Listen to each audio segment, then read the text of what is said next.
उपराष्ट्रपति पद के जो दूसरे उम्मीदवार है, खासतौर पे महागठबंधन की ओर से जो नाम दिया गया था बी सुदर्शन रेड्डी का, उस पर लगातार सत्ता पक्ष सवाल खड़े कर रही है।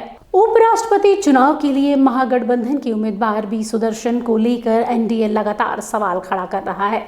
2018 में बी सुदर्शन रेड्डी की ओर से सलवा जुडूम को लेकर दिए गए फैसले पर जमकर राजनीति हो रही है। पटना में पूर्व केंद्रीय मंत्री रविशंकर प्रसाद ने उनके फैसले को लेकर सवाल खड़ा किया है। साथ ही बी सुदर्शन रेड्डी को उम्मीदवार बनाए जाने पर भी आपत्ति जताई है। उनके क्या कर रहे हैं,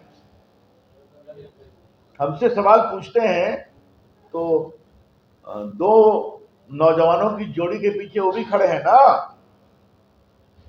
1,60,000 में उनके क्या कर रहे हैं? एक भी ऑब्जेक्शन फाइल है क्या? 10 चलिए, बड़ी अच्छी बात है। चलिए, कुछ तो अकल आई, 10 ही आया। देखिए, आप एक बात समझिए, मैंने ये सवाल कल उठाया था, आप लोगों ने पूछा था, मैं फिर रिपीट करता हूं। अगर 7.5 लाख लोग मरे हैं तो क्या वोट देंगे? आप उनको जिंदा दिखा दीजिए तो उनका नाम जुड़ जाएगा। अगर 30 लाख लोग बिहार छोड़कर बाहर चले गए हैं तो आप दिखा दीजिए कि बिहार में रहते हैं तो नाम उनका जुड़ जाएगा।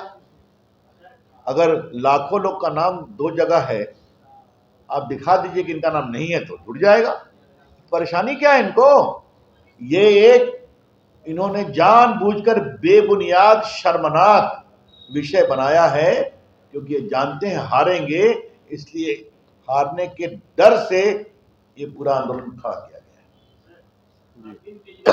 एक्सपोज किया है कि राजनीतिक षड्यंत्र के तहत एक केस में फंसाकर केंद्र सरकार ने मुझे जेल भेजा। मैंने जेल से 160 दिन सरकार चलाई।